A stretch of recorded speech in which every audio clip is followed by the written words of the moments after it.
안녕하세요 여러분들, 남자의 책장입니다.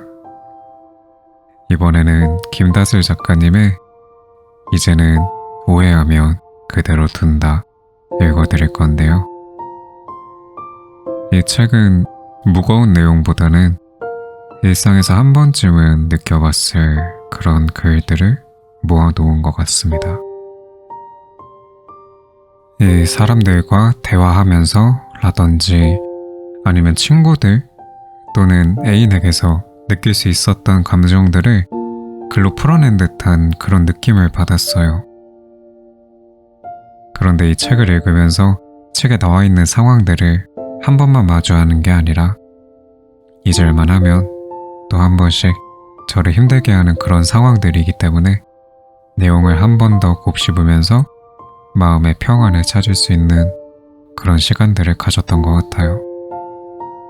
나를 돌아보고 다시 생각을 정리하게 할 수 있는 아주 좋은 책이었던 것 같습니다.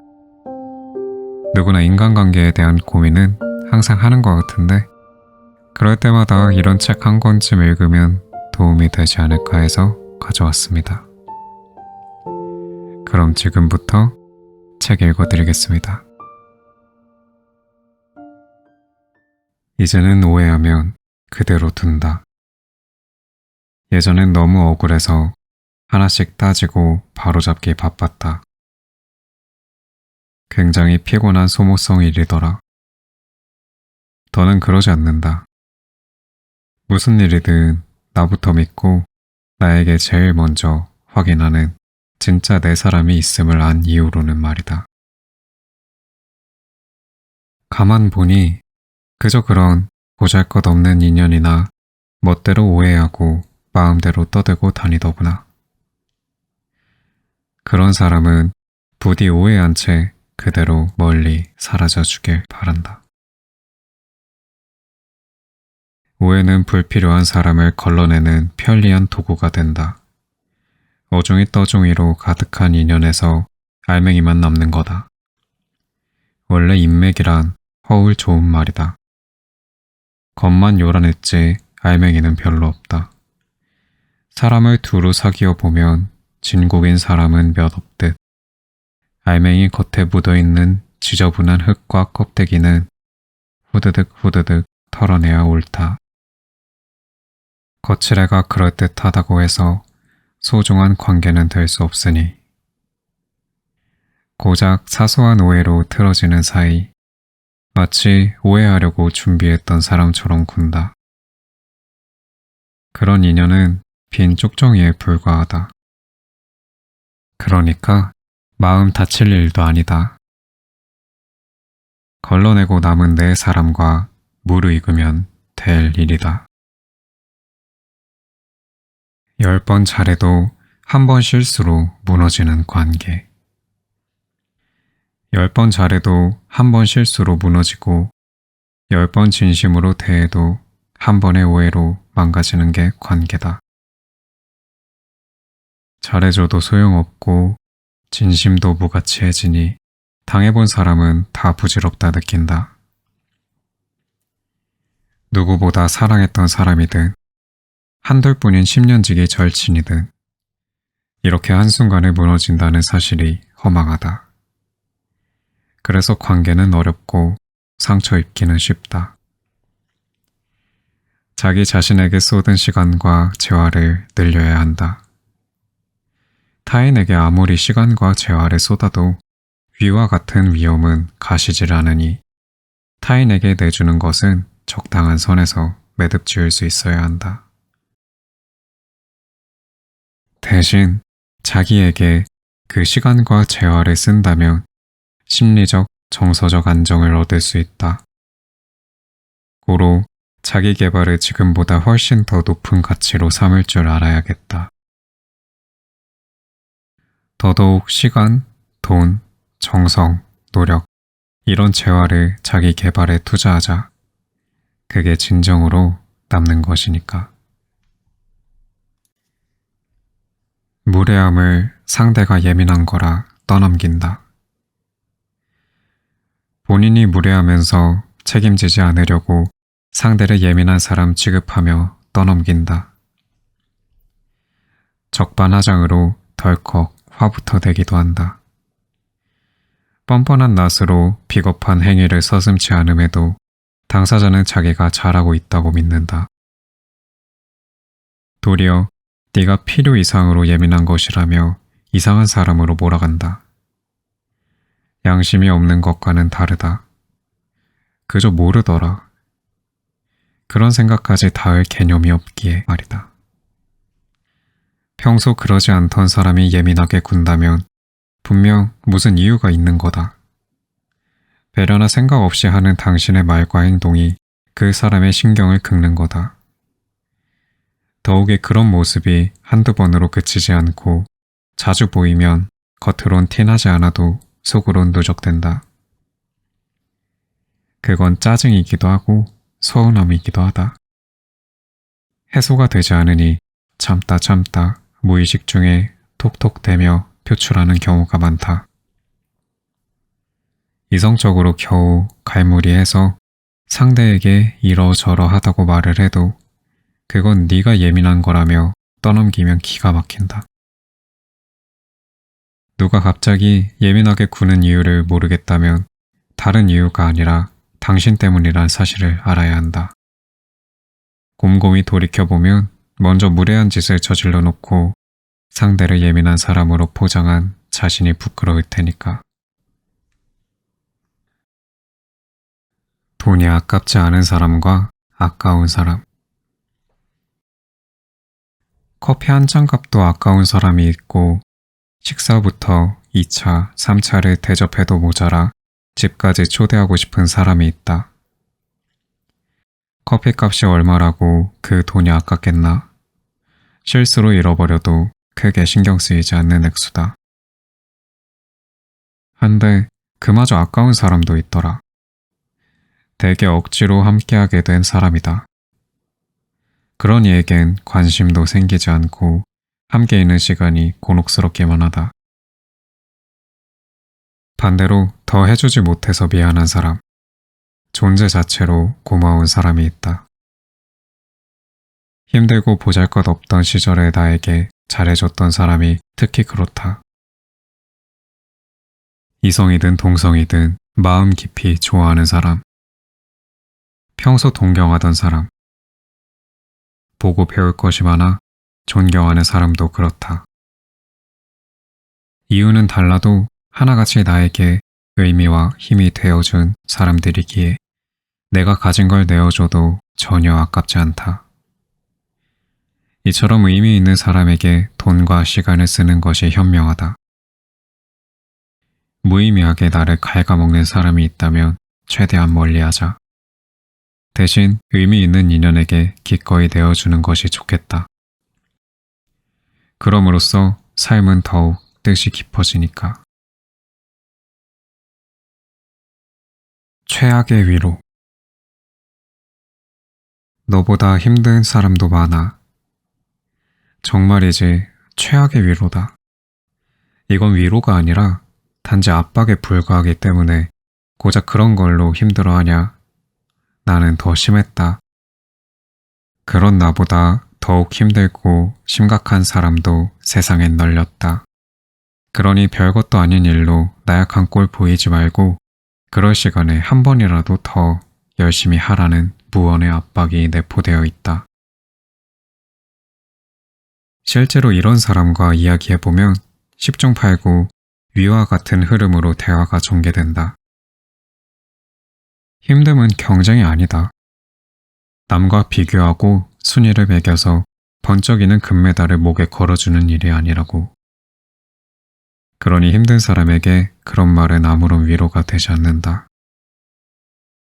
사람마다 느끼는 기쁨과 즐거움이 다른 것처럼 발이 빠지는 좌절의 깊이도 개인마다 다른 법이다.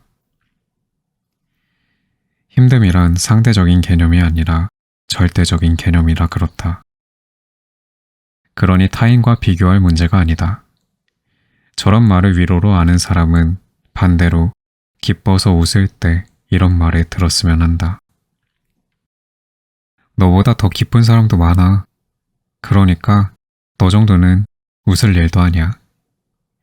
이렇게 뒤집어 보면 이게 얼마나 웃긴 얘기인지 알 수 있다. 힘을 주고 싶은 심정은 알겠으나 접근법이 틀렸다. 힘은 강요하거나 압박한다고 생기는 것이 아니니까. 그저 귀담아 들어줬으면 한다. 누가 듣고 알아주는 것만으로도 속에서 둥둥 떠다니는 것들이 제법 가라앉으니까. 자기 말만 하는 사람. 자기 할 말만 하는 사람을 멀리해야 한다. 상대에 대한 배려라곤 할 줄 모르는 사람이니까. 대화는 상호작용이므로 일방통행이 아니다. 양방향 소통이다. 한쪽의 생각과 언어로만 이루어지는 것은 대화를 할 수 없다. 통보나 강요에 불과하다. 그런데 말을 해보면 처음부터 끝까지 자기 할 말만 하는 사람이 있다. 상대 얘기는 듣는 둥 마는 둥 한 귀로 듣고 한 귀로 흘린다. 제대로 듣지 않는다. 간혹 듣더라도 자기 얘기에 억지로 붙여서 오직 자기가 할 말의 재료로 삼는다. 상대를 신경도 안 쓰니까 분위기를 읽지 못한다. 무조건 자기 말이 다 맞는 듯 본인 입장만 강력히 고집한다. 듣는 사람은 생각하지 않는 자기 중심적 사고. 대화하는 내내 이런 이기적인 태도로 일관하니까 불쾌감을 일으킨다. 의도하지 않아도 정이 뚝뚝 떨어져서 상종하기 싫어진다. 대화에서 중요한 건 말하기보다 듣기임을 잊지 말자. 지나간 것은 지나간 대로. 살다 보면 평생 안고 살아가야 하는 흉이 하나 둘 생기기도 한다. 흉진 마음은 마치 질척이고 축축한 늪과 같다. 자꾸 드는 후회와 괴로움 때문에 갈수록 깊게 빠진다. 등이 뻐근해질 만큼 힘껏 발버둥 쳐도 언제까지나 한 발짝도 나가지 못할 때가 있다. 그럴 때일수록 기억해야 한다. 항상 그대가 먼저임을. 내가 흉이라 여기고 큰일이라 생각하면 남들도 그 일을 크게 여기고 흉본다. 반대로 내가 별거 아니라 생각하면 남들도 별거 아니게 여긴다. 이미 지나간 일이다. 나 스스로가 지나가 버린 일로 받아들이면 영원할 것만 같은 아픔도 지나간다. 과거를 현재로 끌어와 곱씹으며 붙들 이유가 없다. 해방은 의외로 먼 곳에 있지 않고 내가 나를 어떻게 받아들이냐에 있다. 대수롭지 않게 받아들이는 거다. 지나간 건 지나간 거니까 굳이 뒤만 쳐다보고 있지 않아도 된다. 사람의 눈이 앞에 달려있는 이유는 앞을 보고 살라는 뜻이다. 그런데 줄곧 뒤만 보느라 우리의 시야는 안개 낀 듯 뿌옇게 흐려진 상태다. 고개를 앞으로 돌려보자. 안개가 걷히면서 앞날의 광활하고 푸른 풍경이 그대의 눈에 들어오기 시작할 테니까. 넘어져도 일어나면 된다. 넘어져도 다시 일어나면 된다. 7번 넘어지면 8번 일어나고 99번 넘어지면 100번 일어나면 된다. 어림없는 얘기 같아도 가능하다. 믿기 힘들겠지만 이미 당신이 해낸 일이라 그렇다. 사람은 유아기에 처음 걸음마를 떼며 수백 수천 번 넘어지고 다시 일어선다. 아이는 걷다가 넘어지면 아파서 운다. 심한 경우엔 아스팔트에서 넘어져 무릎이 다 까지고 피가 철철 난다.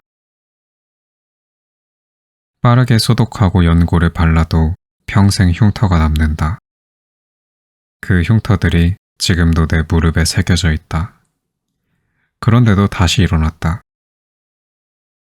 아이는 넘어지면 주저앉아 울지만 그때 잠시뿐이다. 금방 잊고 다시 일어나서 도전한다. 무수한 도전 끝에 마침내 걷게 된다. 걸음은 인생의 가장 큰 도전이자 시련이다. 그 어리고 여린 몸뚱이로 셀 수 없이 넘어져야 겨우 걷기 때문이다. 비결은 실패를 실패로 여기지 않는 것에 있다. 언제까지고 주저앉아 울고 후회만 하지 않는다. 당신은 그렇게 살았다. 무수히 도전했고 무수한 시련을 이겨낸 사람이다. 만화 속 주인공, 영화 속 주연, 유튜브 안에 성공한 유명인 얘기가 아니다. 오로지 당신 이야기다. 그런 당신이기에 할 수 있다. 지금도 그때처럼 하면 된다. 실패는 과정일 뿐이니까. 섬세한 사람이 빨리 지친다. 섬세한 사람일수록 쉽게 지친다. 같은 시간을 마주해도 받아들이는 정보와 감정의 양이 타인보다 많기 때문이다. 상대의 눈빛과 표정 변화를 읽고 기분을 추측한다. 말투와 대화의 흐름을 읽고 분위기를 파악한다. 그에 맞춰 신뢰가 되지 않도록 가는 말을 조심히 고른다. 그 과정에서 상대의 아픔과 울분을 마치 내가 당한 일처럼 느끼고는 녹초가 된다. 공감 능력이 뛰어난 만큼 에너지 소모가 커서 그렇다. 이처럼 대화와 공감을 나누는 과정이 무딘 사람보다 복잡하고 깊다. 섬세하게 감지하니까 비교적 빠르게 소모되는 셈이다. 적당히 물려줄 필요가 있다. 상대를 덜 배려하고, 덜 신경 쓰고, 덜 생각하는 것으로 추슬러야 한다. 이는 과도한 자극으로부터 거리를 두고 자신을 지키는 방법이다. 공감대가 형성되는 것은 중요하지만 상대에게 깊이 빠지는 것은 경계해야 한다. 그래야 도움이 필요한 상대에게 지속해서 힘이 되어줄 수 있다. 스스로 쉽게 지쳐서야 소중한 사람을 돕고 싶어도 도울 수 없기에. 내가 나를 이해하는 시간. 내 상태와 그 원인을 아는 게 중요하다. 내가 나를 살피는 것. 지금의 기분을 파악하고 이유를 알아야 스스로 이해하고 대처도 할 수 있다. 혼란은 원인을 모르는 데서 비롯된다. 그러면 일상이 붕 뜬 것처럼 불안해진다. 하루하루 시간이 어떻게 가는지도 모르고 기분도 좋지 않고 주위에도 좋지 못한 모습을 보인다. 나를 먼저 살펴야 하는 이유다. 단단한 마음의 지닌 안정적인 사람이 되고자 한다면 매일 마음의 정돈이 필요하다. 그래야 감정에 휘둘리지 않는 사람이 되고 그래야 기분이 태도가 되지 않는다. 오늘 하루가 어땠는지, 무엇에 관심이 갔는지, 어떤 일에 기분이 좋았고 불쾌했는지, 누가 좋았고 싫었는지, 무슨 상황에 내 마음이 움직였는지 세세하게 돌아봐야 한다. 되짚어보는 작업이 섬세하면 섬세할수록 내가 나를 이해하는 시간이 된다. 나를 마주하고 아는 일, 이보다 유익한 일이 세상에 또 있을까? 내가 나에게 쓰는 시간은 단언컨대 가장 아깝지 않은 시간이다. 타인의 사랑을 바라기 전에 먼저 나부터 나를 사랑할 줄 알아야 한다. 자존심과 자존감. 누구나 내면에 두 사람을 가지고 있다. 자존심과 자존감이라는 이름의 사람. 행복할 땐 둘이 하나가 되어 발맞춰 같은 방향으로 움직이므로 괴로울 일이 없다. 한데 힘들고 두려운 상황에선 그 둘이 등을 돌리고 반대 방향으로 걷기 시작한다. 갈수록 멀어지는 사이. 콧대 높은 자존심은 비굴하고 초라하긴 싫다며 양보할 줄 모른다. 반면 바닥을 길 만큼 낮아진 자존감은 실망스럽고 한심한 자신을 자책하기 바쁘다. 이 둘의 간극을 본디 한 사람인 내가 메꿔야 한다. 자꾸만 멀어지는 둘 사이에서 어딜 따라가야 하나 혼란스럽다. 어느 쪽 방향이든 멀어지기만 하는 것 같아 따라가기 버겁다. 이제 그만 자존심도 자존감도 외면하고 싶다. 될 대로 되라지. 사실 어쩌면 사는 데는 자존심도 자존감도 불필요한 것인지도 모른다. 이처럼 외면하고 싶을 정도로 지쳐버렸을 땐 되는 대로 적당히 사는 것도 필요하다. 남들이 어찌 생각하든 꼴이 우습든 말든 스스로 자기 만족을 하든 말든 지금 그것이 중요한 게 아니다. 자존심을 지키려고 자존감을 올리려고 용을 쓰다가 정작 사는데 필요한 에너지까지 바닥난다. 일단 어떻게든 살고 봐야겠다.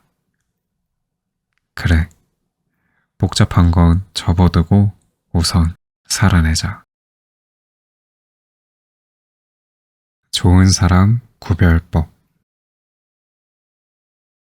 상대가 좋은 사람인지 아닌지 알고 싶을 때 쉽게 구별하는 방법이 있다. 기다리지 말고 먼저 최선을 다해서 잘해주면 된다. 그러면 신기하게도 두 부류로 나뉜다.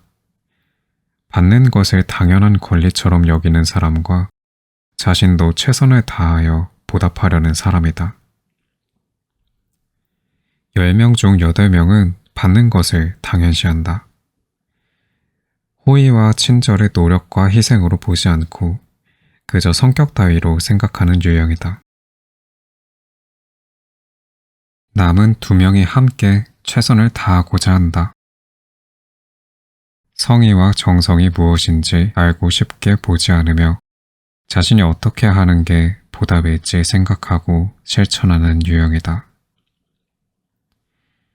이러면 굳이 머리 아프게 저 사람이 좋은 사람인지 아닌지 의심할 필요도 없고 괜히 시간만 버리고 훗날 뒤통수 맞아 후회할 일도 없어진다. 먼저 최선을 다해서 잘해주는 것이 사람을 거르는 최고의 방법인 셈이다. 사랑이 아닌 집착. 집착을 사랑으로 착각해서는 안 된다. 정작 관심은 없고 세세한 정성을 쏟기는 귀찮으면서 그저 구속하려고만 한다. 다른 사람을 만날까 두려워 사생활에 집착한다.